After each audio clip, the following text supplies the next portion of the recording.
En los años 60, Carlos Castaneda rompió las ataduras de la antropología moderna. Él estudiaba los rituales mágicos de los americanos nativos y decía haberse convertido en chamán.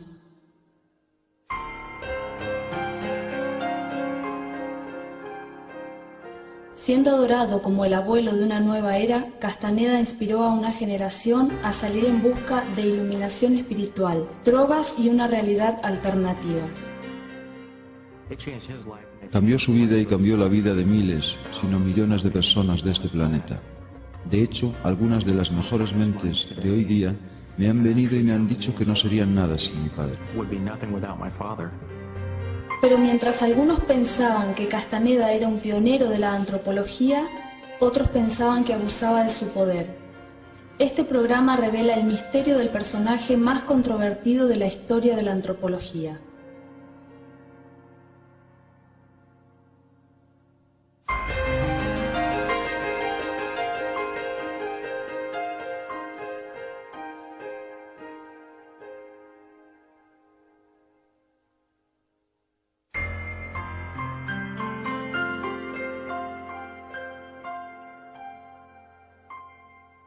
Death Valley, California, uno de los lugares más calientes y secos en la Tierra. Pocas criaturas pueden sobrevivir aquí.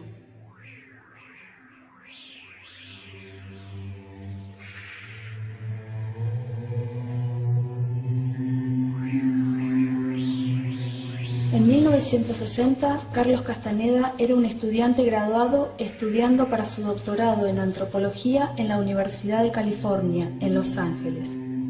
What is right and what is wrong?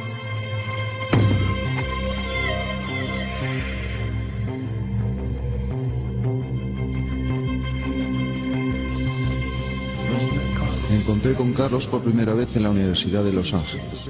Y era sencillamente un tipo muy agradable con el que daba gusto estar. Era muy racional y lógico, pero como muchos de los que se habían graduado, no tuvo una idea clara de a dónde iba y simplemente disfrutaba del ambiente y de la gente de la universidad.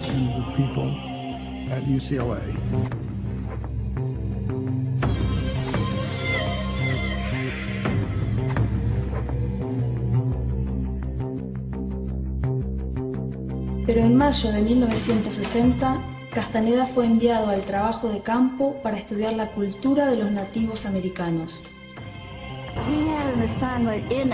Tenía una asignatura en antropología donde el profesor le dijo que quería algo real y no algo que hubiera leído en un libro y luego copiado. Él les prometió ponerles un 10 si encontraban un indio de verdad y le entrevistaban.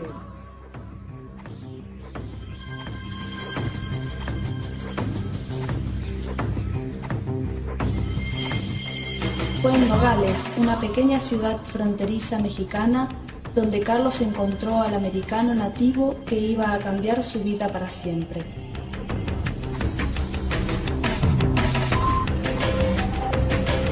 Don Juan Matus fue chamán de una tribu mexicana llamada los Yaqui, que vivía retirado. Carlos había recibido la información de que don Juan poseía una gran sabiduría y sería el objeto perfecto para sus estudios. Pero no fue un encuentro fácil.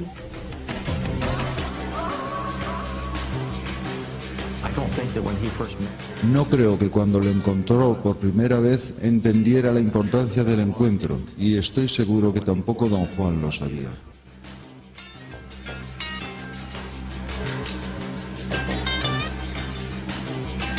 Parecía haber visto a través de mí y mientras yo seguía chapurreando, él me miró y movía la cabeza lentamente, pero no dijo nada.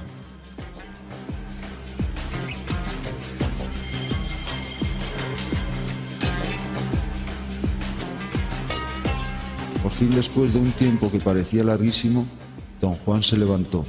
Había llegado su autobús. Dijo adiós y salió de la terminal.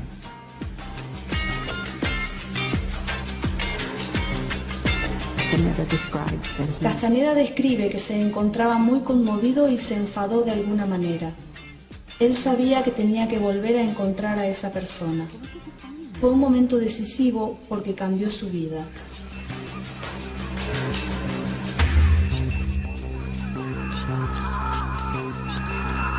los años 60, el chamanismo había sido identificado por muchos antropólogos como una pieza clave de muchas sociedades tribales en todo el mundo, un cruce entre médico, médium y sacerdote.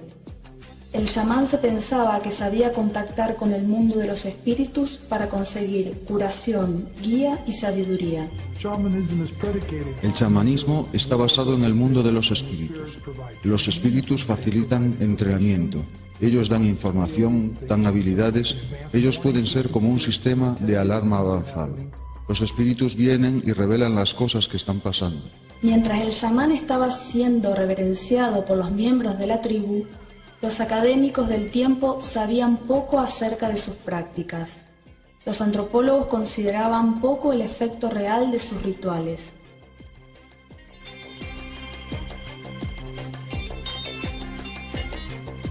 Castaneda, sin embargo, intentaba tomar el chamanismo en serio.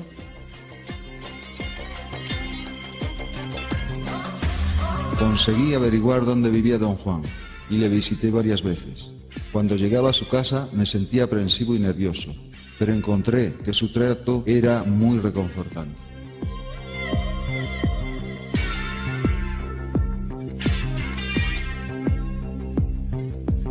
What is right and what is wrong?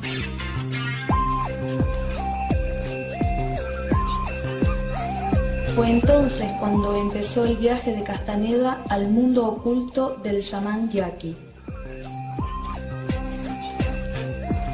Punto central del chamanismo era el conocimiento de las diferentes plantas que utilizaba en sus rituales.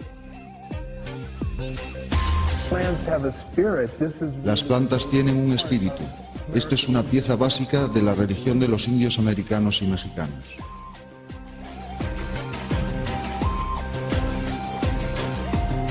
En el transcurso de muchos encuentros, Castaneda consiguió convencer a don Juan para que le enseñase acerca del peyote, un cactus alucinógeno usado por los chamanes en México.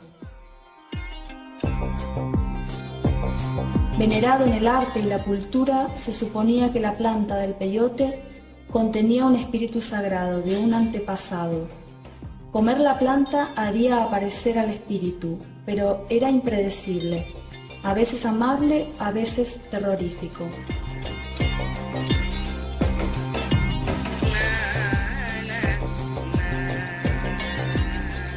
Castaneda esperaba solo observar y tomar apuntes, pero don Juan explicó que para entender el chamanismo plenamente tenía que tomar el peyote él mismo. Fue un momento de gran indecisión y temor. Me sentía casi incapaz de controlarme. Mis manos estaban mojadas y mi estómago se contraía. Pues aquí está Carlos.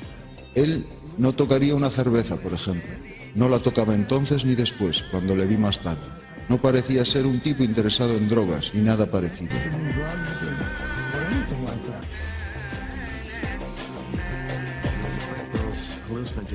Él tenía miedo. Estos alucinógenos no eran algo que él hubiera hecho con anterioridad en su vida. Así que simplemente estaba muerto de miedo. Don Juan me apresuraba a masticarlo.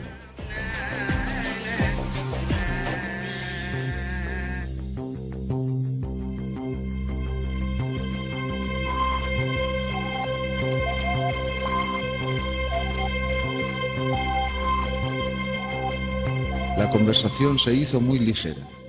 Los hombres hablaban en italiano y repetían una y otra vez una frase sobre la estupidez de los tiburones. Me parecía un asunto lógico y coherente.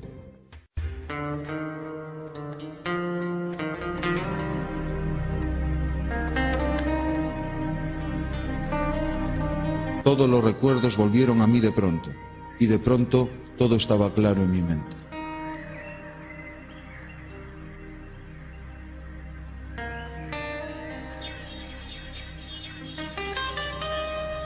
Levanté mi cabeza y vi acercarse un perro negro.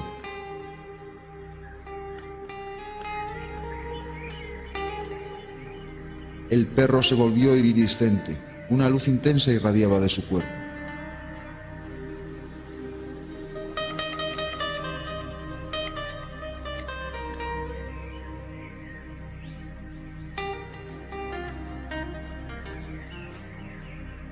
Interpretando las visiones que había visto, al día siguiente don Juan explicó que el perro de hecho había sido el espíritu de la planta. El espíritu nunca se le había aparecido antes a un hombre occidental de esta manera. Don Juan lo vio como una señal de que Castaneda había sido elegido como aprendiz.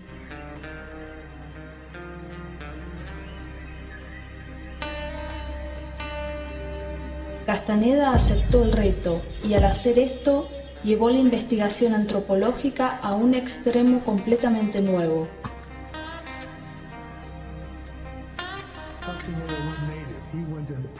Castaneda se hizo nativo, cogió y se hizo aprendiz de una práctica religiosa y siguió exclusivamente el entrenamiento de ese individuo. La mayoría de los antropólogos no llegan a acercarse en profundidad a un aspecto reducido de la cultura.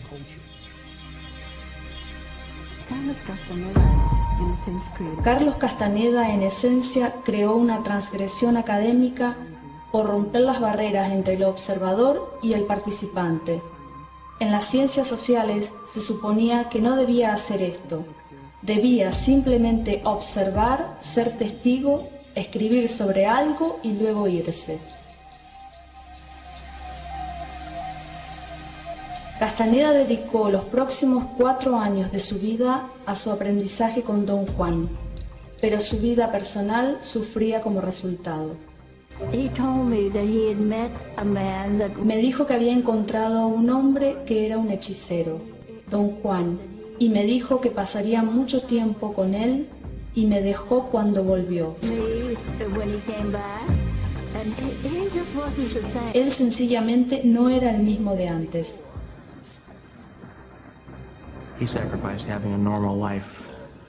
Él sacrificó el tener una vida normal con mi madre y dijo que este fue el día más triste de su vida. Pero mi padre tenía una intención inquebrantable y en aquel tiempo lo que necesitaba era dar lo que hacía falta para su tesis. Y luego esto se volvió algo mucho más grande. Una de las habilidades más grandes del chamán era la adivinación, el poder de predecir el futuro y ver cosas escondidas del pasado. La planta que usaba era la datura. Sus semillas se molían y se convertían en una poción. Como el peyote, la datura se suponía que contenía un espíritu poderoso. La datura es una sustancia muy poderosa, muy peligrosa. Produce muertes cada año en los Estados Unidos. Como otros alucinógenos, puede producir efectos visionarios, pero también puede tener efectos muy tóxicos para el cuerpo.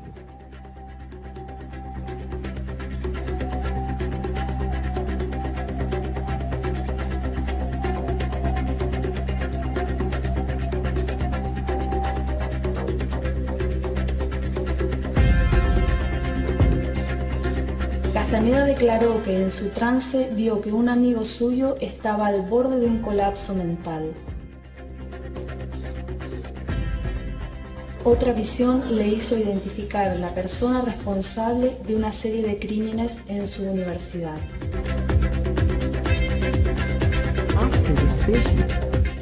Después de estas visiones, esta persona fue detenida en la biblioteca de la Universidad de Los Ángeles y mandada a la cárcel. Tuvo que pagar una enorme suma por haber hecho esto. Durante su aprendizaje, Castaneda se hizo cada vez más experto en el uso de plantas utilizadas en los ritos chamánicos.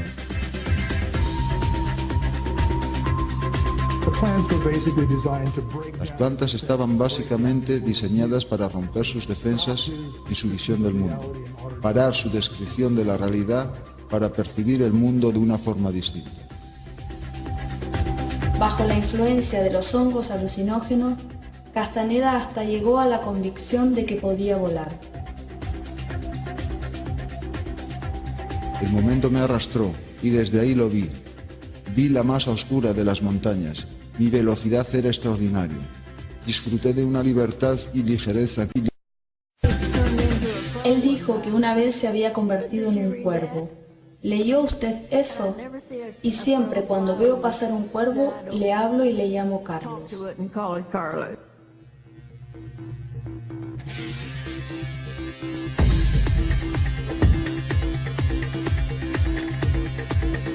1965 marca un punto crucial para Castaneda. Empezó a ver visiones y espíritus sin el uso de alucinógenos y aceptó las explicaciones de Don Juan de que esto era vislumbrar otras realidades que existen paralelas a la nuestra. Por primera vez realmente vio el mundo a través de los ojos de los nativos americanos.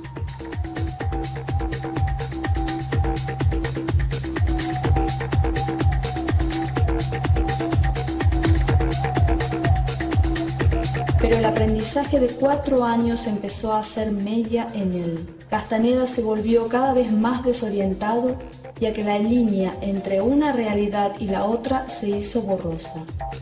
Empezó a temer que estaba perdiendo la razón.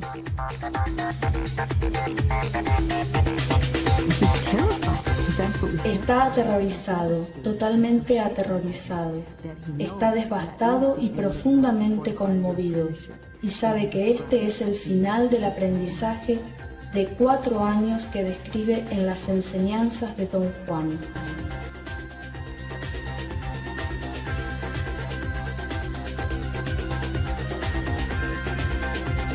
Para salvar su cordura, Castaneda vuelve a California y pone manos a la obra para escribir su tesis. En este momento no tuvo ni idea de su potencial.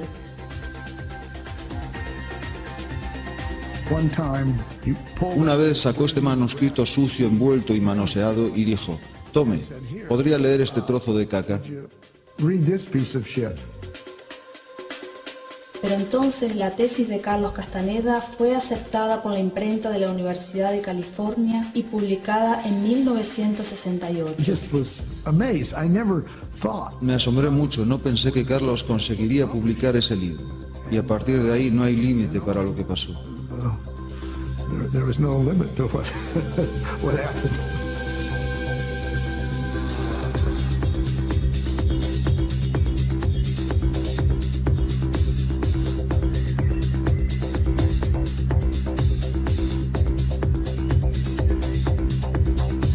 El momento no podía estar mejor escogido. Una generación en medio del conflicto se apuntó a su idea de que se podía acceder a una realidad alternativa siguiendo las enseñanzas de Don Juan. Creo que la razón por la que el libro se hizo tan famoso fue que, incitado por la guerra de Vietnam, muchísima gente tomaron postura en contra de lo establecido y se fueron con las drogas para encontrar placer. Y me parece que el libro de Carlos le dio un valor científico a la búsqueda de placer. Una clave de su contribución era la percepción de que nuestra realidad ordinaria no era la realidad verdadera, sino más bien algo que habíamos aprendido a percibir como miembros de nuestra cultura. Y aunque ese punto de vista es algo habitual en la antropología, él lo llevó a un extremo sugiriendo que existen realidades totalmente diferentes que se pueden experimentar si se aplican conciencia e intención. Las enseñanzas de Don Juan vendió 16.000 copias por semana y Castaneda alcanzó el peldaño más alto, un lugar en la portada de la revista Time. Carlos era tan popular. Una vez que salieron los libros, se hizo el gurú más popular del país. Todos querían sus escritos, se volvieron ricos y famosos, y se hizo millonario con el primer libro.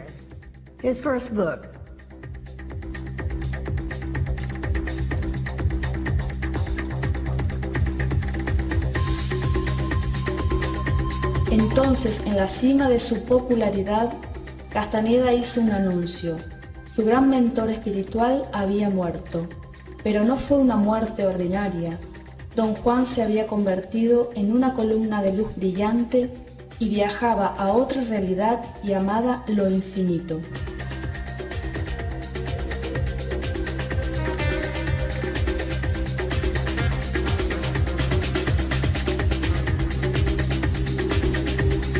Castaneda ahora abandonó la antropología académica. Declaró que era el sucesor de Don Juan como chamán, cargado con la tarea de pasarle su conocimiento al mundo.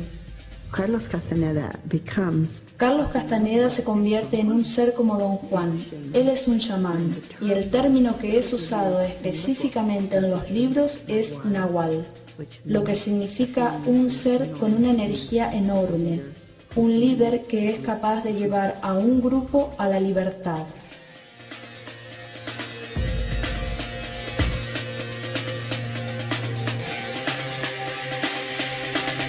Asentándose en Los Ángeles, Castaneda, en su nuevo papel de gurú espiritual, atrajo grandes cantidades de seguidores. Le ofreció a la audiencia americana un camino legal y libre de drogas hacia la iluminación que había aprendido de Don Juan. En el México antiguo, un linaje de hombres y mujeres videntes se embarcaron en un viaje épico con la intención de expandir las ataduras de la percepción humana. Estos movimientos soñados fueron enseñados a Carlos Castaneda por Don Juan, el indio yaqui de Sonora, México. Centro de sus enseñanzas era la tensegridad, en parte arte marcial, en otra clase de ejercicio, en otra práctica religiosa.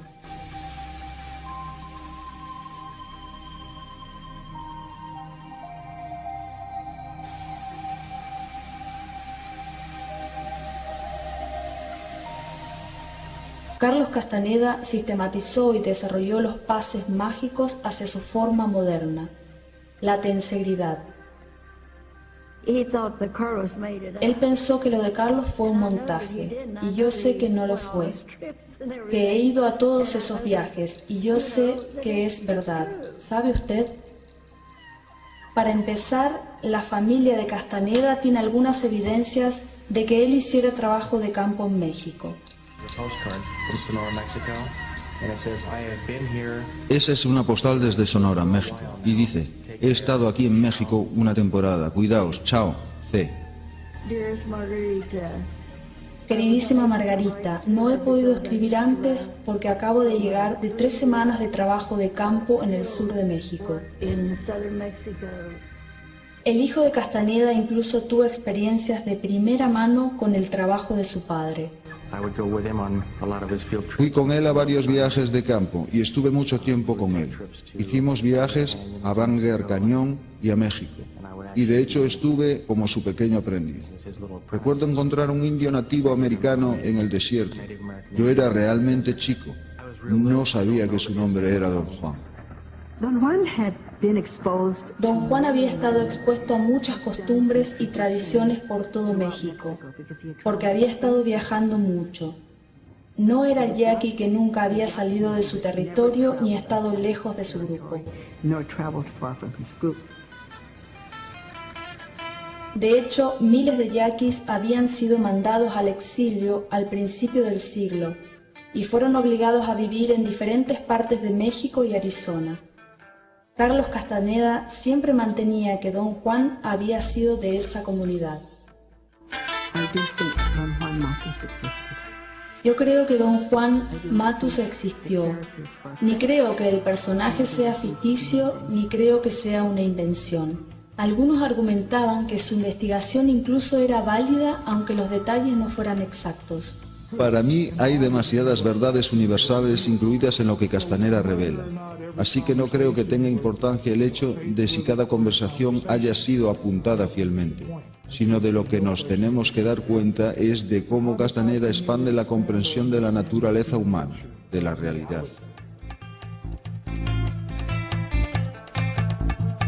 Ahora, con 70 años, Castaneda dice vivir una vida solitaria y célibe. Pero pronto se aclaró que esto estaba lejos de la verdad. 2 de sus discípulos más cercanos, Florinda Donner y Taisha Velar, compartían su casa y una tercera lo visitaba regularmente. Esas mujeres siempre estaban al lado de Castaneda y sus seguidores las conocían como las brujas.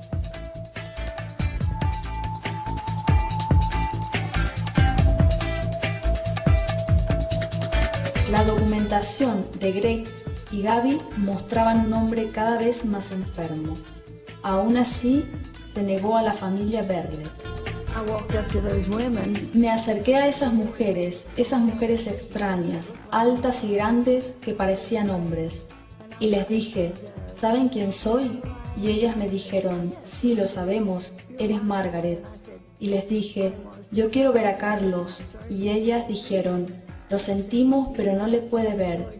Y yo les dije, apuesto que él me va a recibir. Me quedo aquí y no me voy hasta que no le haya visto y hablado con él.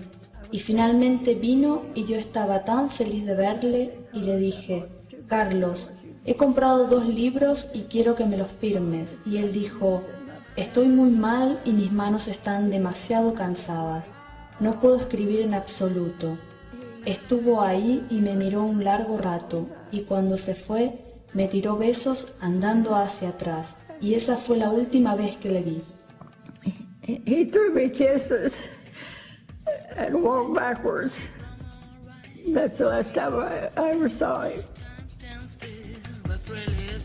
The last time that I actually saw him alive, La última vez que le vi vivo, me hizo apuntar mi número de teléfono, lo cogió y lo puso en su bolso.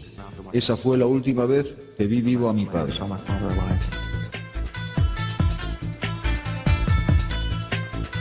Todos los que conozco que realmente tengan algo que ver con chamanes andan cerca de la muerte.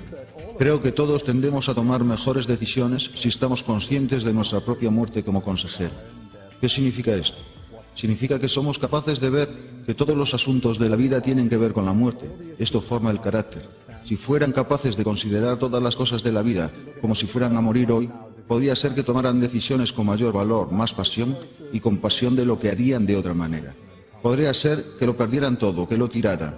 Pero si junto con la manera de considerar todos los asuntos como si usted fuera a morir hoy, tuviera una comprensión firme y directa de la vida que hay más allá, que tiene sus propias condiciones, creo que entonces usted actuaría mucho mejor de lo que haría en caso contrario.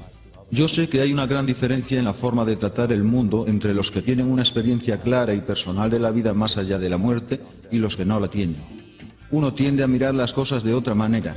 En nuestra cultura, un acercamiento personal a la muerte no está bienvenido. La muerte más bien se oculta, no se piensa mucho en ella. Nuestra cultura no nos entrena para lo que sigue a la muerte, como lo hacían las culturas antiguas. En las culturas antiguas se entendía que una de las grandes cosas que se puede hacer en la vida es prepararse para morir, porque la cosa sigue más allá de la muerte y uno se puede preparar para ello. El soñar nos prepara para la muerte, el soñar nos muestra lo que puede ocurrir después de nuestra muerte física. Nos pone en contacto con gente que vive en el otro lado de la muerte, y esto da poder. Para mí eso es una diferencia muy importante y fundamental, la diferencia entre el Carlos Castaneda personal y la entidad que yo entiendo que es el Nahual. Es como una emisora de radio, algo abstracto, algo que ha estado emitiendo por toda la vida, y yo he estado recibiendo. Este es el Nahual. Y lo más concreto y personal que recibí de lo que era el Nahual era a veces en un cursillo. Recuerdo ciertos cursillos, como el de la Bahía, y una vez en Engen, que hubo una energía magnífica con miles de personas, y la charla del Nahual fue fabulosa. Algo pasó. Él estaba tan empapado de energía, estaba prácticamente flotando mientras hablaba de percibir energía. Yo estaba en silencio. Por 2 horas solo estaba concentrado en la charla y callando en mi diálogo interno. Estaba percibiendo.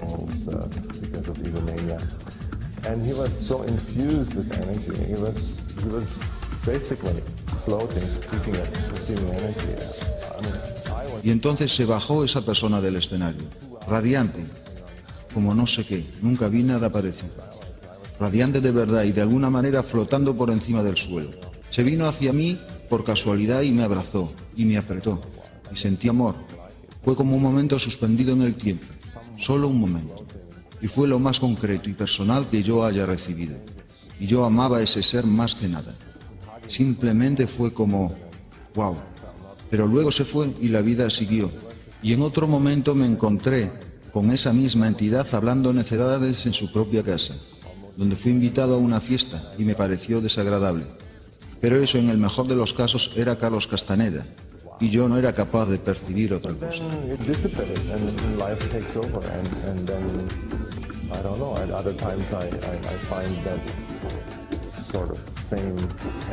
Fantasies in his own house when I was invited to a party and I found him disgusting. That at best was Carlos Castaneda. I wasn't able to pursue it.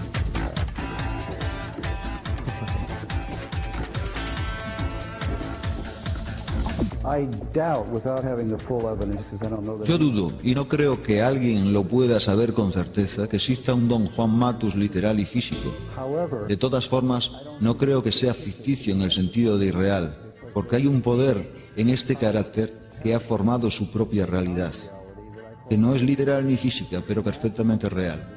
Tiene efectos en el mundo, la gente vive por esa realidad, guían su comportamiento por el encuentro con ese ser ficticio, Don Juan.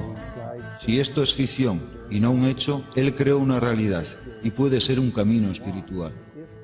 Esto sugiere una enseñanza resultante que para mí es muy importante, que es el poder y la realidad de la imaginación. Quiero decir, ¿qué es lo que creó estos escritos si no son hechos? ¿Y qué es lo que creó las realidades en las mentes de todos esos lectores, si no el poder de la imaginación? Esto para mí se vuelve una fuente occidental chamánica, a la que cualquiera de nosotros que no sea de Sonora o de Cajamarca, Perú, puede acceder. Así que me parece que Don Juan y Carlos, dentro y fuera de los libros, crean algo que da testimonio del poder de la imaginación como proceso, y nos da un producto de ese proceso, que son las historias del chamanismo, que nos han despertado hacia esa fuente del legado espiritual del planeta. creating something that testifies to the power of imagination, of the process, and it gives us a product of that process, namely the stories of shamanism, which have awakened us to this resource of the spiritual legacy of the planet. The Aborigines say that the big stories in life are stalking the right people to tell them. Los aborígenes dicen que las grandes historias en la vida acechan a la gente adecuada para contarlas como depredadores de la selva. Las grandes historias cazan a la gente que las cuenta. Las grandes historias de nuestras vidas nos cazan en sueños. Los guardianes del conocimiento que nos pertenece a nivel del alma y del espíritu, que nos perteneció antes de venir aquí, nos están cazando. Nos cazan en sueños donde las inhibiciones de la parte izquierda de nuestro cerebro y las ocupaciones cotidianas no están. ¿Para hacer el qué? Ponernos en contacto con lo que se entiende como nuestra gran identidad. Los acontecimientos y circunstancias en nuestra vida cotidiana tienen su origen y sentido en un orden más profundo de realidad. Los chamanes tradicionales, por ejemplo, dicen que nada en la vida cotidiana ocurre hasta que no se sueña. De la misma manera vemos el futuro en los sueños que creamos o tenemos parte en crear, en los sueños para nosotros mismos y quizás para el planeta entero. Yo creo que esto es así, y creo que si no estamos en contacto con ese proyecto de creación, estamos limitando nuestro mundo y nuestra experiencia del mundo de una manera espantosamente radical.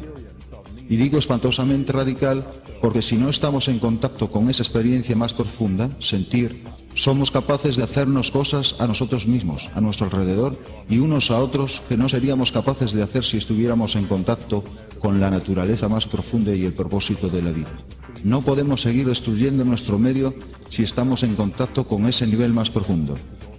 Si sabemos que el mundo sueña, compartimos el sueño del mundo.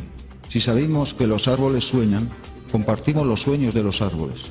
Si sabemos que los animales sueñan, compartimos los sueños de los animales, como lo hacen todos los chamanes, por ejemplo. Lo podemos percibir en la vida cotidiana. Y no podemos hacer a nuestro karma lo que le estamos haciendo. Si sabemos que en los sueños podemos compartir las vidas de otra gente, saber cómo es vivir sus vidas, saber cómo es andar con sus zapatos, no podemos hacerles daño e incluso ser indiferentes para con ellos como lo hacemos de otra manera. Si sabemos que soñar es una dimensión más profunda de la realidad, un mundo real, quizás más real que el mundo cotidiano, antes de ser un mundo de fantasía, entonces traer magia de aquel mundo a este y volver a llenar de encanto nuestra vida.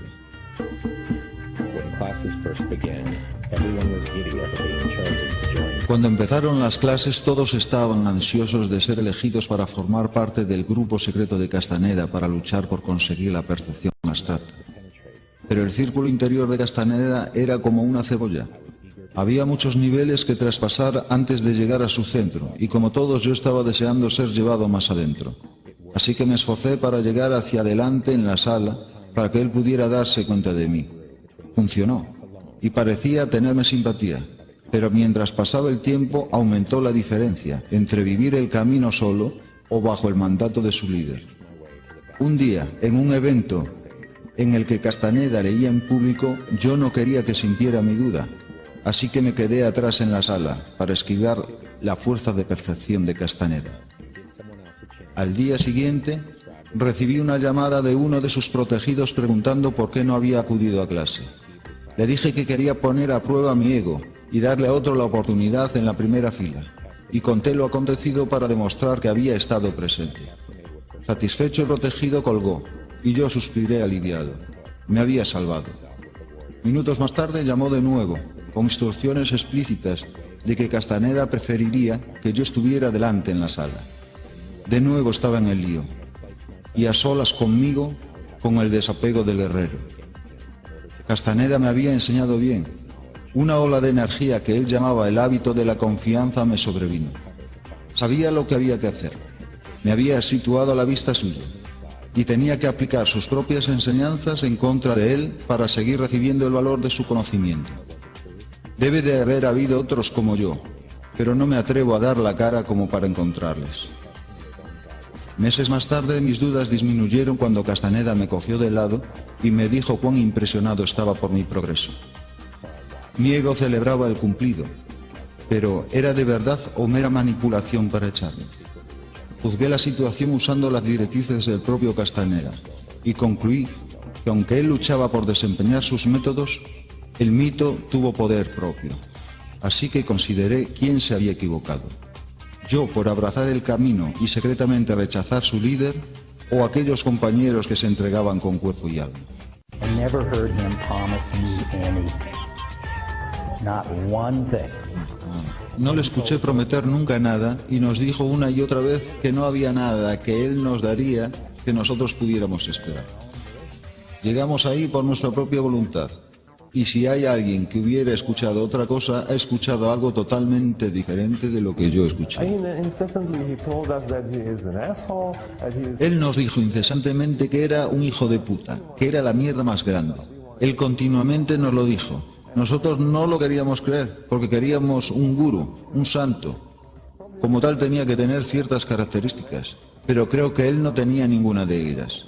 Comparado con la media, era más bien una persona... no sé cómo decirlo, una persona menos agradable de lo normal, pero tenía un intento impecable, y luego era lo que fuera. Pero ese intento impecable, este espíritu luchador incesante, junto con su travesura y desenraizamiento suramericano, hizo que cada aportación de este intento impecable nos permitiera cogerlo y hacer algo útil para nosotros de ello. Y este es el Nahual, esta apertura que creaba con el intento impecable. Ni más ni menos, y por ello es controvertido porque en gran medida está en nuestras manos lo que hacemos con nuestra apertura, y también es controvertido porque siempre nos fijamos en lo que hacía la persona. Pero hay otro problema con esto, porque cualquier gurú que sale glorioso no es un buen gurú, porque solo deja adeptos, y los adeptos no son personas que actúan, no requieren el conocimiento.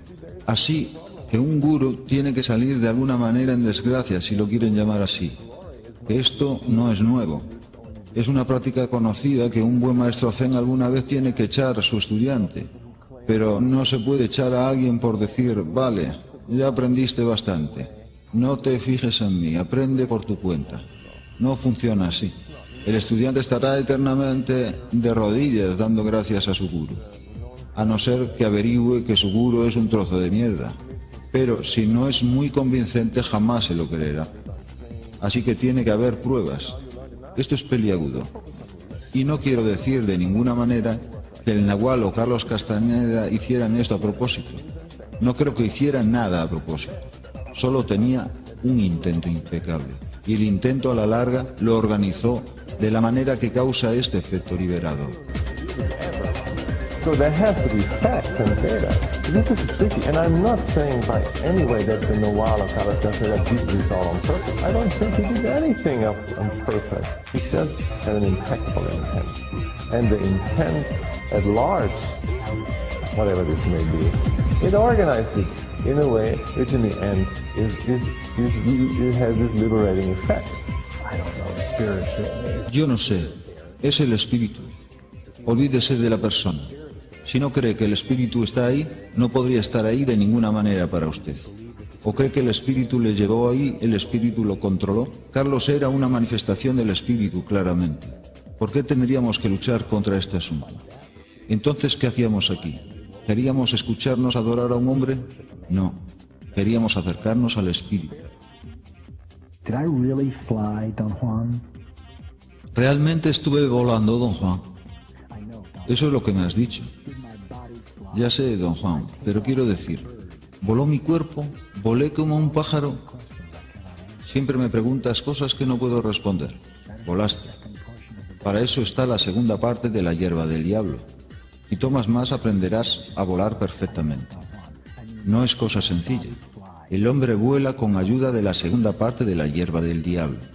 Esto es todo lo que te puedo decir. Lo que tú quieres saber ni tiene sentido. Los pájaros vuelan como pájaros, y un hombre que ha tomado hierba del diablo vuela como tal. ¿Así como pájaros? No, así como los enhierbados. Vamos a ponerlo de otro modo, don Juan. Lo que quería decir es que si yo me hubiera atado a una roca con una cadena pesada, habría estado volando igual, porque mi cuerpo no tenía nada que ver con el volar. Don Juan me miró con incredulidad. Si tú te atas a una roca, me temo que tienes que volar sujetando la roca con una cadena pesada.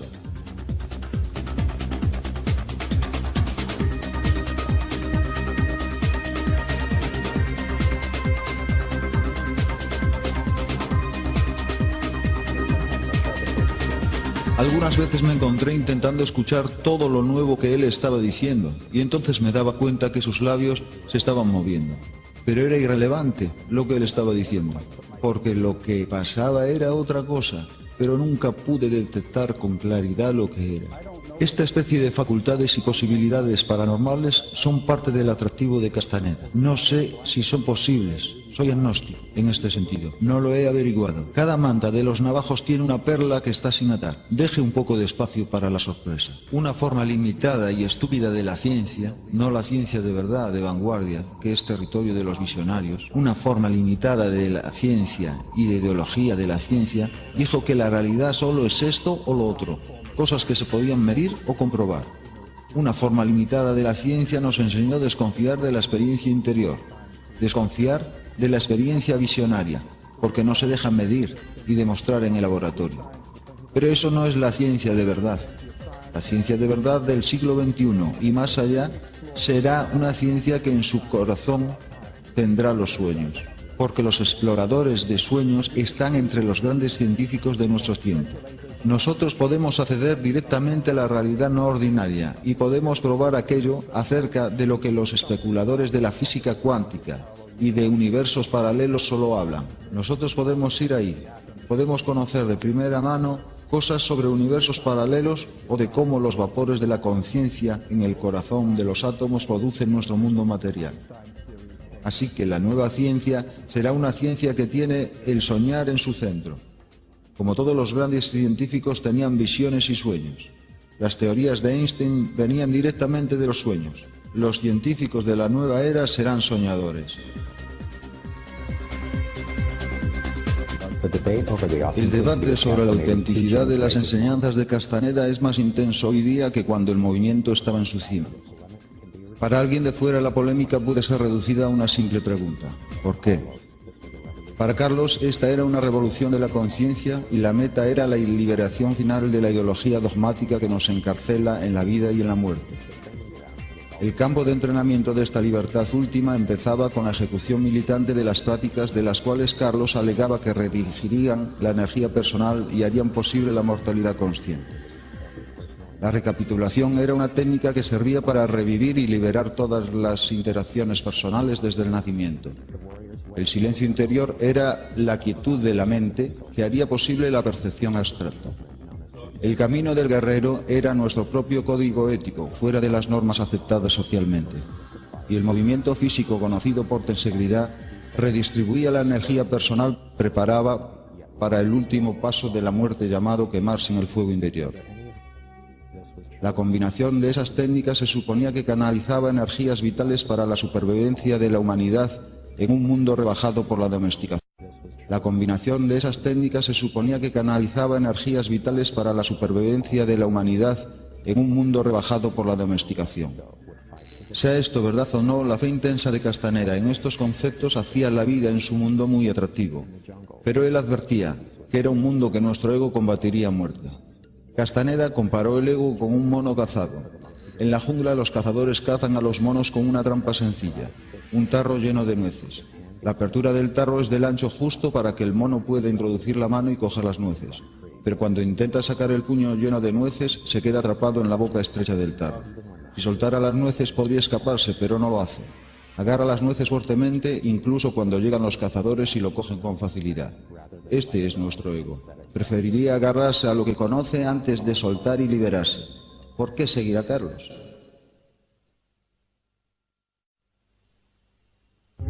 Inner silence is the hardest thing to attain. El silencio interno es la cosa más difícil de obtener. Esa es mi lucha cada día, cada segundo, y probablemente ahora mismo estoy obsesionado con el silencio interno. Pero es la clave para mí, es la clave para todo. Cuando se controla lo que hay en la cabeza, se puede decir cállate. Y cuando esa cosa se calla, entonces se puede hablar de negocio. Then you can talk about business, you know. Durante años intenté vivir según sus enseñanzas. Dije, obviamente no lo he hecho bien. ¿Cómo lo puedo hacer mejor? Piensas y hablas demasiado. Tienes que dejar de hablar contigo mismo. ¿Qué quiere decir? Hablas demasiado contigo mismo. No eres único en esto, todos nosotros lo hacemos. Seguimos nuestra charla interna. De hecho, mantenemos nuestro mundo con la charla interna. Y cuando hacemos esto, lo renovamos, le insuflamos vida, lo mantenemos con nuestra charla interna. Y no solo es esto, también elegimos nuestros caminos mientras hablamos con nosotros mismos. Así repetimos las mismas elecciones una y otra vez hasta el día de nuestra muerte. Porque mantenemos la misma charla interna una y otra vez hasta el día de nuestra muerte. El guerrero es consciente de esto y se esfuerza por parar esa charla. It's just like life, and what is my position in front of life? Es como la vida, ¿y cuál es mi posición frente a la vida? ¿Qué me está diciendo mi pequeña vocecita? De pronto dice que estás loco, no puedes hacer esto, olvídalo. Eso es lo que me está diciendo todo el rato y no soy capaz de decir, ¿qué estás diciendo? Yo hago una cosa, pero la voz está diciendo otra.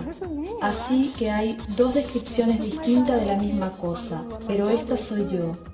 Por un lado mi diálogo y por el otro mi cuerpo.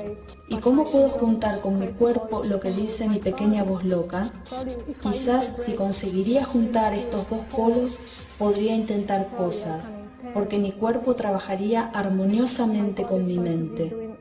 Estaría al mando de mi cuerpo y de mi mente, sería la unidad. In control of my body and in control of my mind. It's going to be unity. De todos los seguidores de Castaneda, uno era punto y aparte, como una muestra viviente de sus enseñanzas. La presentación en público de la persona del guerrero fue tan intensa que ella se volvió el icono de miles de sus seguidores. Esa mujer era Kairi Lundahl. Yo amaba a Kairi. Amaba la pasión que tenía cuando la mirabas moverse. Se me pone la piel de gallina ahora cuando pienso en ella. Kylie no solo creía en lo que Carlos decía, sino también quería llegar a ella.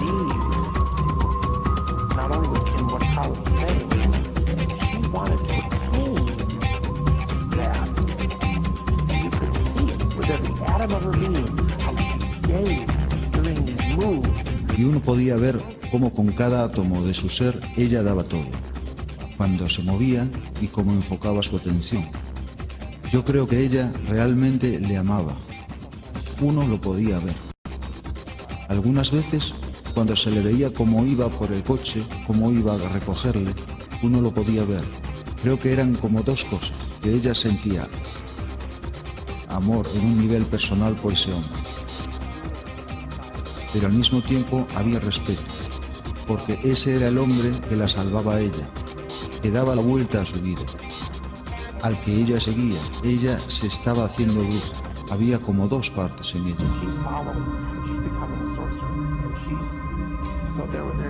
Todo lo que hacía, lo hacía con el 110% de su ser.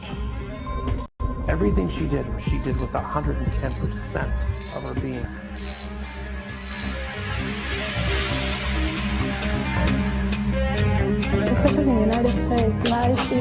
Especialmente en los Estados Unidos la vida es muy fácil. Yo soy sudamericana. Ahí la supervivencia es difícil. Realmente uno tiene que luchar para ganarse la vida y llevar una vida decente.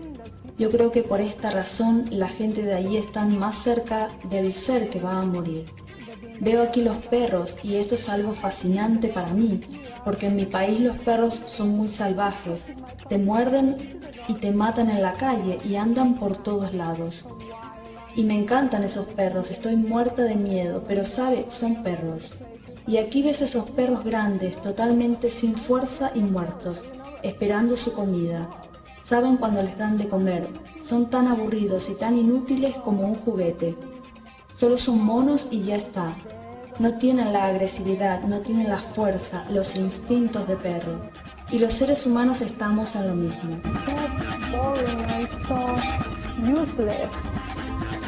Like a toy.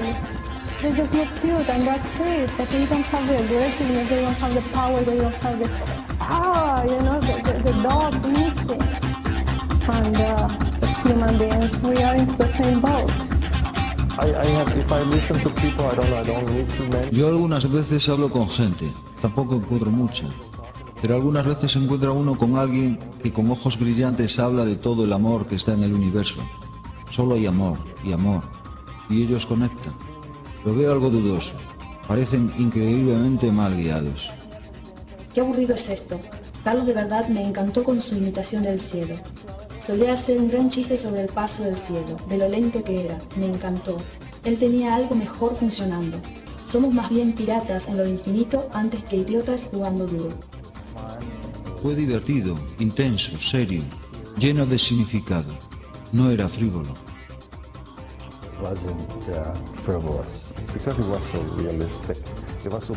Fue tan realista, tan pragmático, no era algo lejano, no era una religión que olía a paraíso y santidad. Era tan con los pies en la tierra, era como esas 4 cualidades que necesita el acechador. Si lo recuerda, necesita cortar de raíz, tener astucia, tener paciencia y dulzura. No simplemente dulzura. Y recuerdo con gusto la imitación del nahual de los ángeles que andan por el cielo muy lento con dulzura infinita. Pero con lo inspirador que puede aparentar esto durante un segundo en nuestro mundo ajetreado, pasar toda la eternidad como lo enseñó el nahual, andando lento y con dulzura, me parece que no resulta demasiado atractivo. Vivimos en un universo depredador. Muchos sanadores del mundo bien intencionados olvidan esto, buscando el amor último detrás de todo. Vivimos en un universo depredador. Creo que es muy importante y penoso a la vez resaltar este punto una y otra vez. Y no hay absolutamente nada fuera de ese ser depredador. Y tiene que ser así, porque para que haya desarrollo tiene que haber antagonismo, porque no hay evolución sin antagonismo. Quiere decir, sin que siempre haya algo que nos intenta eliminar o combatir o parar, que nos fuerza a hacernos mejor y más listos y desarrollarnos. Y la evolución es el movimiento de la vida. La evolución es vida. Así que sin antagonismo no hay vida. Y esto lo olvidamos. Es un modo honesto, es pragmático, es bueno.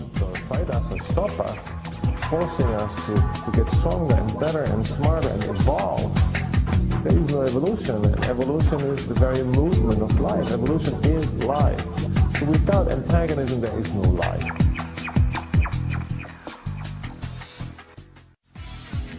One of the main problems.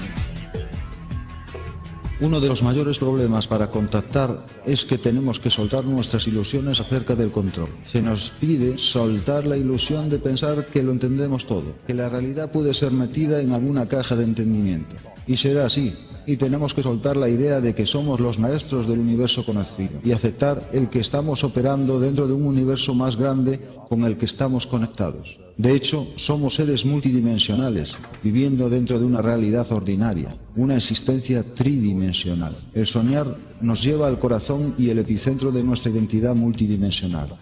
Esto es terrorífico para aquellos de nosotros que viven primordialmente en el nivel del ego, en el nivel de la personalidad de todos los días, o lo peor de todo, en el nivel de lo que otra gente nos dicen que somos o podemos ser. Es terrorífico para el ser ordinario del estado cotidiano mental estar en la presencia de una realidad más grande que puede parecer que está arrollando la expectación y posibilidades de controlar las cosas. Así que para entrar en los sueños necesitamos encontrar una manera natural y sencilla de reabrirnos al hecho que hay mucho más acerca de nosotros de lo que entendemos con nuestra mente cotidiana. Este es el principio. I say it is useless to waste your life on one path, especially if that path has no heart. Yo digo que es inútil malgastar tu vida en un camino, especialmente si este camino no tiene corazón. Pero ¿cómo se sabe que un camino no tiene corazón, don Juan? Antes de enmarcarte en él te preguntas, ¿tiene este camino corazón? Si la respuesta es no, lo sabrás, y entonces tienes que elegir otro camino. Pero ¿cómo puedo saber con seguridad de si un camino tiene corazón o no? Cualquiera puede saber de esto. El problema es que nadie hace la pregunta.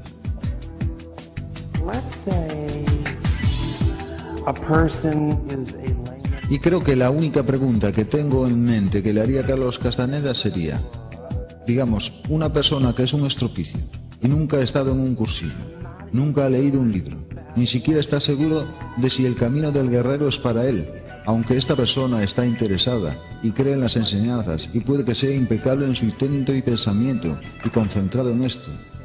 ¿Puede una persona así quizás engancharse y hacer el viaje cuando llega el momento?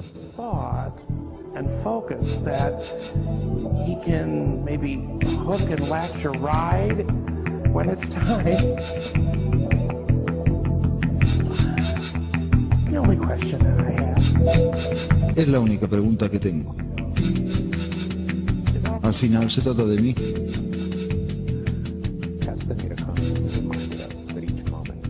Castaneda continuamente nos repetía que cualquier momento podía ser el último, y las promesas de dejar este mundo con él continuamente se contradecían con afirmaciones de que este era un camino que cada uno andaba solo.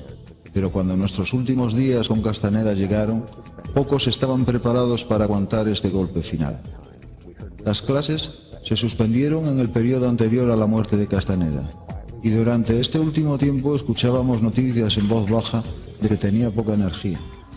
Meses pasaron en el limbo, y yo observaba callado los pocos amigos que había seguido teniendo en secreto, y me preguntaba si nuestro tiempo juntos se estaba acercando a su fin. ¿Me iba yo con el Nagual o él me estaba abandonando a mí? Para mí este es el punto donde la grieta entre el hombre y sus enseñanzas se hizo definitiva y clara. Castaneda dijo que cualquier decisión era válida en el camino del guerrero siempre y cuando estaba hecho con el conocimiento que podía significar nuestra muerte. Observar durante años la polarización entre Carlos y sus enseñanzas nos dio la confianza de aceptar mi suerte. Era hora de hacer caso a sus palabras y abrazar mi viaje solitario.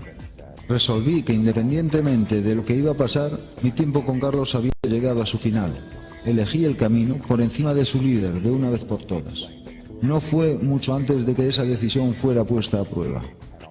Recibí la llamada de Félix, que dijo que él y otro compañero de clase habían recibido noticias importantes. Félix hizo una pausa y entonces dijo, el Nagual se fue. Esperaba mi reacción y nos sorprendió a los dos cuando dije que la noticia no significaba nada para mí. Félix dijo que 2 de las brujas y 3 de las mujeres de rango más alto en el grupo de Castaneda también habían desaparecido. De golpe se derrumbó nuestro mundo de brujos y yo estaba contento de que mi decisión de romper con Castaneda había llegado a tiempo para suavizar el impacto. Félix tomó mi reacción como señal de que era tiempo de contárselo a los demás. Yo estaba de acuerdo, aunque sabía que iba a causar olas de choque en nuestro pequeño enclave de brujos, y además en una generación entera de lectores también. Estaba en la CNN. El escritor Carlos Castaneda muere, o algo así. Esto fue algunas semanas más tarde de cuando muriera, de hecho. Le echo de menos, porque él siempre me sorprendía. Quizá me sorprendió porque se fue a la muerte sin admitir ninguna de las cosas supuestamente truculentas en su mundo. Never admitting any of the supposed trickster, hoaxish things that were involved with his work. El entierro del guerrero era una técnica utilizada mal, donde el abrazo de la tierra absorbía anomalías energéticas y luego recargaba el cuerpo con el poder de su esencia. La experiencia devolvía la energía dispersada en la vida cotidiana y llenaba de la sobriedad que se requería en el camino solitario del conocimiento. El entierro de Carlos, de hecho, fue una cremación, quizás un intento de los que tenía más cerca de cumplir con el requisito de arder con el fuego interno. Se especula que las mujeres que desaparecieron volvieron a vivir un pasaje de uno de los libros de Castaneda, tirándose a un abismo. Según los libros, el propósito del acto no sería el suicidio, sino la reunificación con el Nahual. ¿Consiguieron esas mujeres su meta y se reunieron con Carlos? ¿O eran amantes rechazadas emocionalmente lamentándose de la pérdida de su amado? Tanto si estaban cegadas por el juicio del entrenamiento de un brujo, como si lo estaban por normas sociales dogmáticas, la paradoja es la misma. Esas mujeres tuvieron una pasión por la que merecía la pena vivir y morir.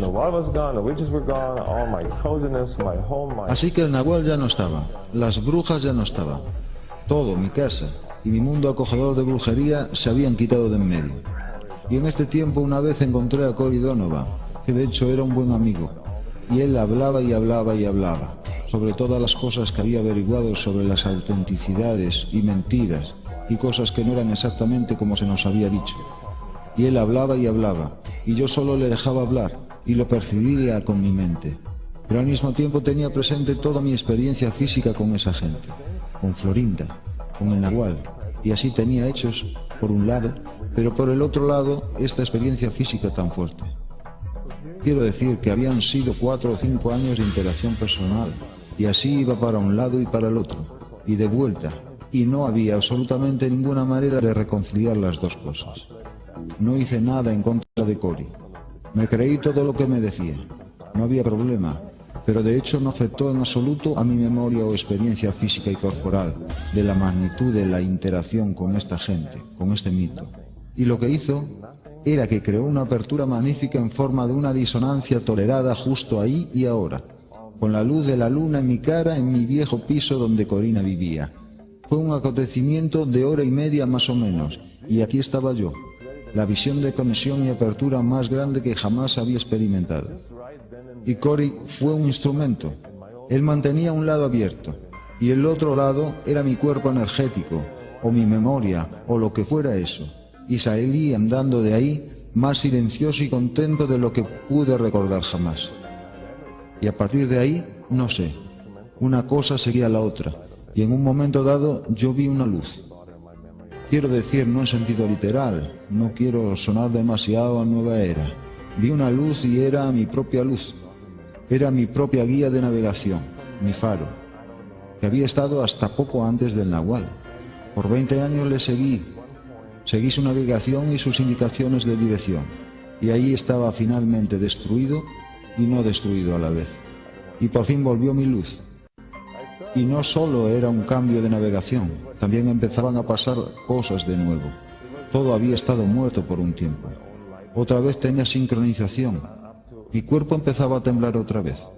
Volví mi pasión volvió. Y era una pasión sin meta. Y eso era nuevo. Y era todo lo que era nuevo. Y todavía todo es nuevo.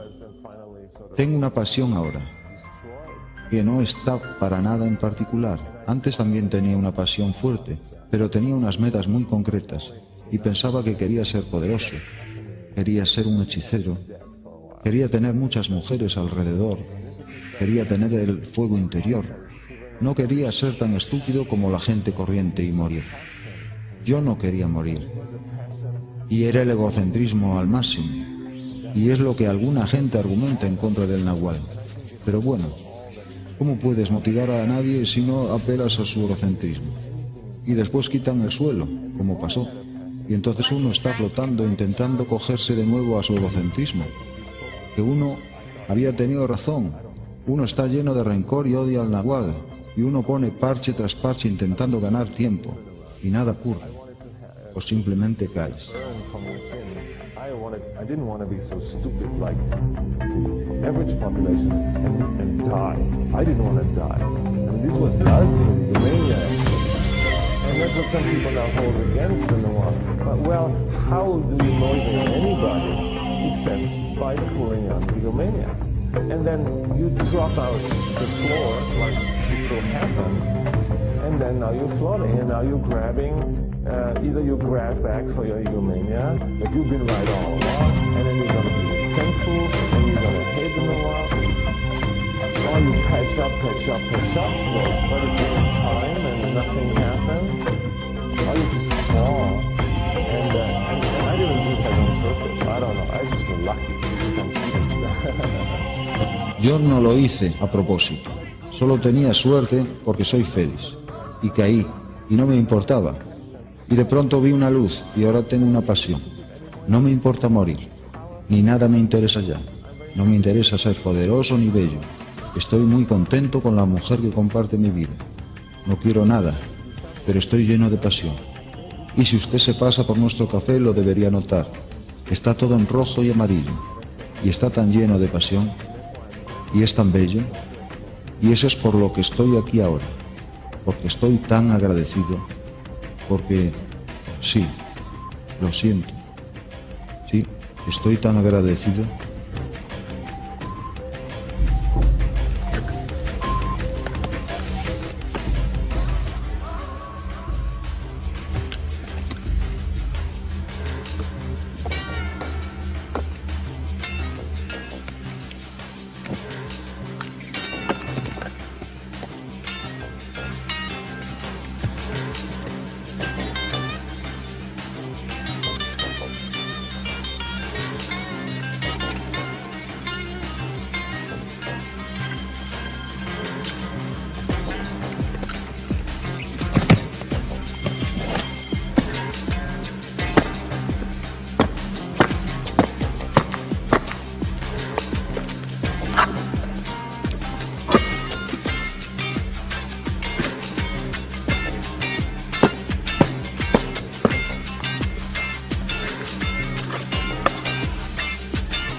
Don Juan me miró por un momento y luego apartó su vista.